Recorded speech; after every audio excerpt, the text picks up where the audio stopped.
एक दिन, सिर्फ एक दिन के लिए सीएम बन के देखो।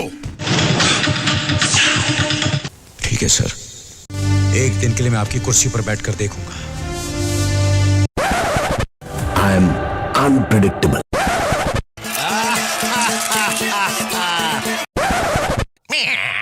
If I tell you that a director with an impeccable record delivering massive blockbusters with socially relevant storytelling has started to lose his way in the current age of cinema, how will that make you feel? Terrible, right? And you would question, how is that even possible? This question brings us to the intriguing journey of Shankar, whose rise to fame was as meteoric as his recent struggle. While Shankar's story is unique, he isn't alone. Other notable directors like Ram Gopal Verma and Ashutosh Gowarikar face similar challenges, while directors like Suraj Barjatia have reinvented themselves with films like Unchai, earning critical acclaim and even a national award for Best Direction. So what exactly went wrong for Shankar? I am unpredictable. In this video, let's explore the highs, the lows, and the challenges he faces today. Before we jump in, make sure to hit that subscribe button and turn on notifications to stay up to date on all our videos.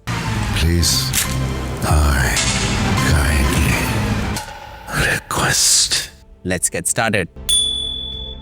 From the moment Shankar debuted with Gentleman, he positioned himself as a filmmaker who was different, someone who dared to blend larger-than-life spectacles with socially relevant themes. Over the next 2 decades, he delivered back-to-back hits like Kadhalan, Indian, Jeans, and Mudhalvan, which was later remade in Hindi as Nayak, and Anniyan, which was dubbed in Hindi titled Aparichit. Each of these films wasn't merely an entertainer, they carried a distinct vision, and both Nayak and Aparichit went on to garner a cult following among Hindi audiences. अब तुम सबको 24 घंटों की मोहलत देता हूँ। जितनी गलतियां की है ठीक कर लो। And then came Shivaji the Boss.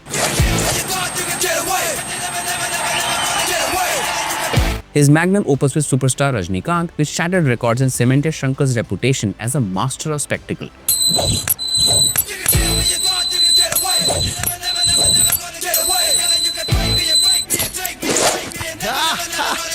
Just when you thought he had reached his peak, he delivered Enthiran, also known as Robo, a film so ambitious that it redefined Indian cinema's approach to visual effects and storytelling.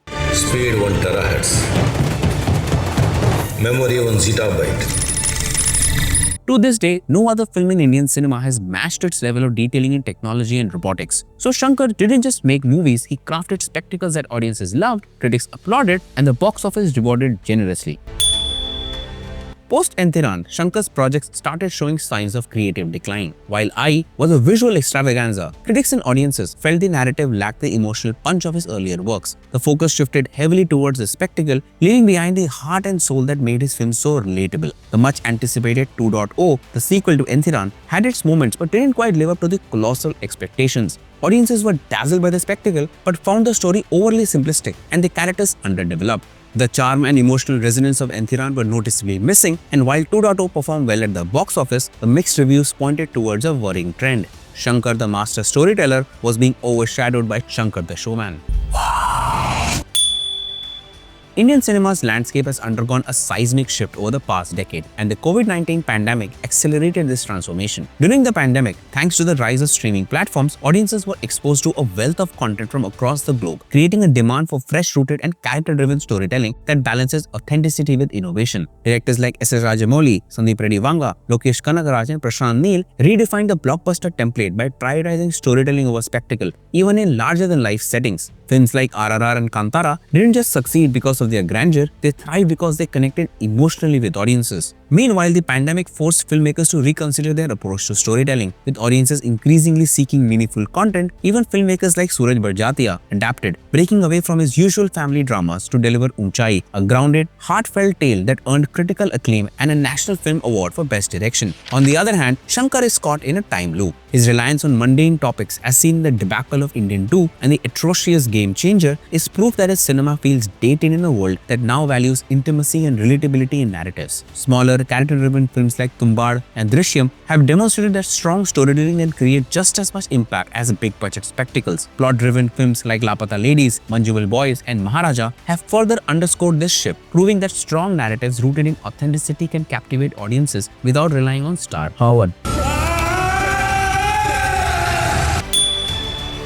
Another factor contributing to Shankar's perceived decline is his creative stagnation. While his earlier films brought fresh ideas to the table, his recent ventures seem to recycle themes without adding anything new. What once felt revolutionary now appears repetitive, with audiences sensing a lack of evolution in his storytelling. The social messages, once a hallmark of his films, now come across as overly didactic and heavy-handed, failing to strike the same chord. Themes like corruption, environmental concerns, and societal issues are presented in a way that feels more preachy than engaging, diminishing their overall impact. The novelty and nuance that once defined his storytelling are notably absent, replaced by safe, repetitive ideas. Last year, Shankar came out with Anniyan 2. Now this year, it's Game Changer, and next year we'll see Anniyan 3, which based on how Anniyan 2 performed, can be left to viewer discretion. This shift in juggling multiple films is a stark contrast to his earlier approach, where he took a gap of 2 to 3 years between films. This extended time frame allowed him to refine his stories and focus entirely on one project, ensuring each film was meticulously crafted. The current overlap in projects has likely diluted his attention and creativity, resulting in films that feel rushed and less impactful. In a rapidly evolving cinematic landscape, Shankar's inability to push his creative boundaries has made his work feel stagnant. His reluctance to adapt, experiment, or explore new thematic territories has left him struggling to keep pace with directors who continuously redefine storytelling while retaining their core essence.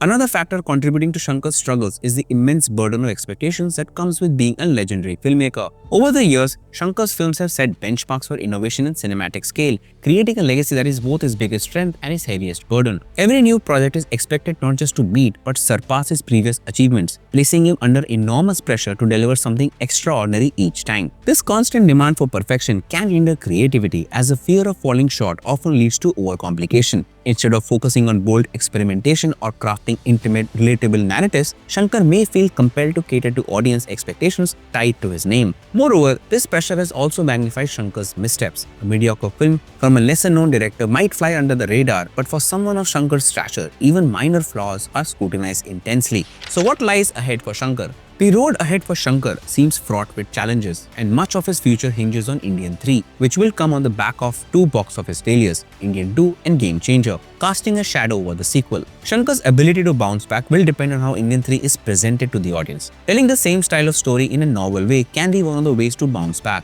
and could restore the faith in his capabilities. With everything riding on this project, Shankar needs to blend the grandeur he is known for with the grounded, emotionally rich storytelling audiences now crave. And that brings us to the end of the video. If you are still watching, it means that the video brought some value to you. So let us know your thoughts in the comments below. Please support us by hitting that like button, sharing with your fellow movie buffs, and subscribing to stay tuned for more such videos. Thank you for watching, and I'll see you in the next one.